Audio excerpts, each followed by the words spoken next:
The desert sun beats down on crowded streets.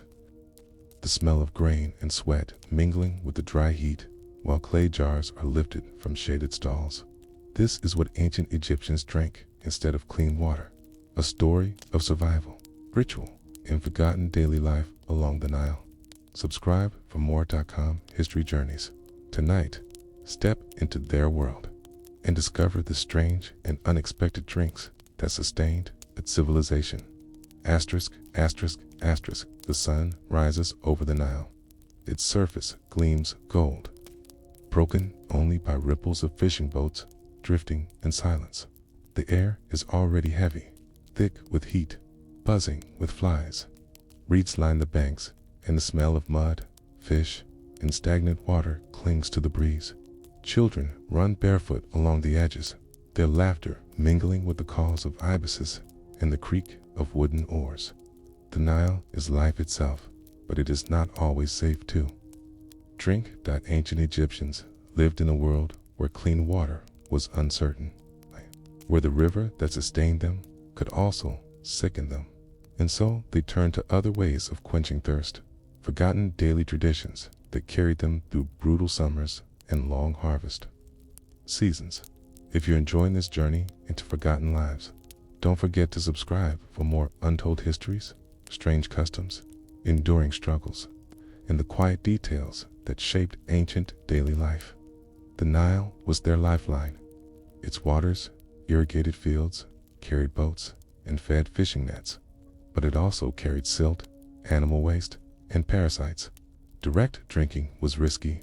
Most villages scooped water into clay jars, then left it to settle.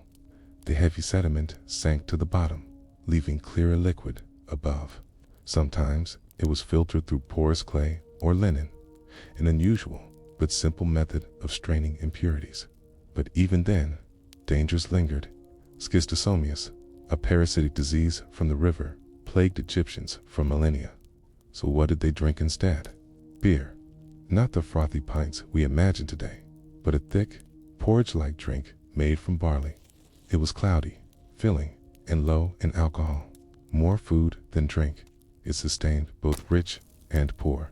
Archaeological remains of breweries, from workmen's villages near the pyramids to tomb offerings for nobles, showed just how essential beer was to daily life. Even children drank it. Sweetened with dates or flavored with herbs, it provided calories and hydration when water was unsafe. Bread and beer, together, they formed the staple of Egyptian diet. In fact, the two were intertwined. Bread dough was often half-baked, crumbled, and mixed with water to ferment into beer. The smell of malted grain in bubbling vats would have been as familiar in a village as the smell of fresh bread is today. But what about those who could not afford barley in abundance? For the poorer classes, beer was weaker, thinner, and often stretched with more water. Wealthier households brewed stronger, sweeter varieties. In both cases, fermentation killed many of the microbes that made raw water dangerous. This strange, enduring habit made beer the safest drink in the land. Yet beer was not the only choice. Wine, though far rarer, flowed in temples and among the elite. Vineyards in the Nile Delta produced red, white, and even sweet wines, stored in amphorae, sealed with clay. Imported wines from Qumran and later Greece were treasured luxuries, recorded in hieroglyphs and paintings. At banquets, cups of wine were passed with figs, dates, and roasted meats. But for the ordinary villager, wine was a dream, a taste reserved for festivals, offerings, or the tables of the wealthy. Daily life leaned on other liquids, too. Milk was consumed, though sparingly. Cows were valuable, their milk more often reserved for butter, cheese, or religious offerings. Goat and sheep milk were more common, though less abundant in the hot climate.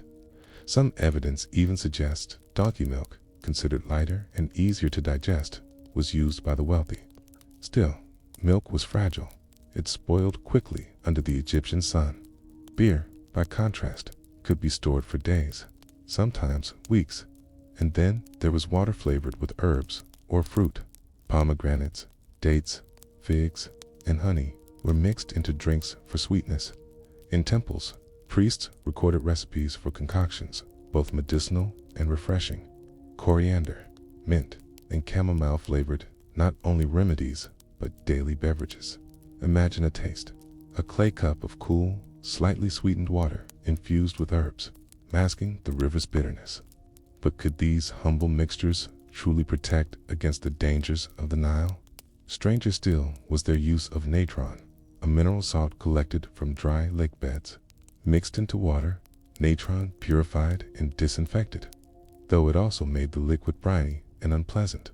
It was used more for cleaning and religious ritual than daily drinking. Yet, it shows how deeply Egyptians recognized the need to treat their water. Even with these measures, the Nile's dangers remained. Parasites and disease left their mark on Egyptian skeletons, and yet beer and fermented drinks allowed civilization to flourish. It is no exaggeration to say that Egypt, like Mesopotamia, was built on barley beer. The workers who hauled limestone blocks for the pyramids were paid in daily rations of bread and beer. In Deir el-Medina, the artisans' village near the Valley of the Kings, records survive of beer deliveries, gallons upon gallons, sustaining families through blazing heat. But what about children? Did they drink the same? Yes, beer was so weak, so low in alcohol, that even children drank it as a staple. It was safer than water, more nourishing than milk, and part of every meal. To an Egyptian child, the thick, slightly sour taste of barley beer was as familiar as water is to us. At festivals, beer flowed more freely, sometimes stronger than usual, sometimes mixed with dates for sweetness. In one unusual ritual, the festival of drunkenness, dedicated to the goddess Hathor, beer was dyed red with pomegranate juice to resemble blood. Worshippers drank heavily, echoing myths where beer saved humanity from destruction. This blending of survival, ritual, and intoxication reveals just how deeply drink shaped Egyptian life. Yet, despite beer's dominance, the Nile itself remained sacred. Hymns praised its waters, even as people avoided drinking it raw. Paintings show offerings of jars filled with water or beer presented to the gods. Water was purity in religious terms, even if in daily life it carried danger. A strange contradiction. The river as both life-giver and threat. Odd details remain with us. Ceramic jars, called zir, were designed with porous clay walls that cooled water through evaporation, a clever method still used in parts of the Middle East today. Such jars kept water fresher and cooler under the relentless sun. Imagine the feeling, lifting a clay cup to your lips, cool against the heat. The water inside, faintly earthy, faintly sweet from dates. Forgotten daily traditions like this reveal the ingenuity of survival. As evening falls, the Nile darkens to black glass. Fires glow in the distance. The smell of roasting fish drifts across the banks. Families sit outside, clay jars beside them, passing mugs of thick beer and bowls of stew. Children laugh. Men speak of harvests. Women hum songs while grinding grain. The air is heavy, but the river runs endlessly, giving both sustenance and sickness. And so the question lingers: would we endure as they once did, drinking cloudy beer and flavored water, relying on strange, forgotten traditions just to survive the heat of the Nile?